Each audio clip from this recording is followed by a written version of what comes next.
Here's how to scrape Carousell product details with no coded knowledge. For this we'll need the Carousell scraper from nifty.codes. Link will be in the description. Simply just download it for your browser. Next, press details of a product. As you can see, we extracted this product details. To extract more, simply press on a different product. Now head to the settings. Then press on stored data. In here you can find all data is scraped.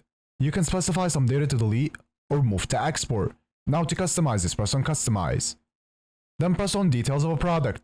In here you can change the data however you want. So for example, you can uncheck some data. You can also change the order of the data. And also change the name. And also add the criteria to only scrape the products you are looking for. Once you're done, press save. You can also find more features in the add-ons section.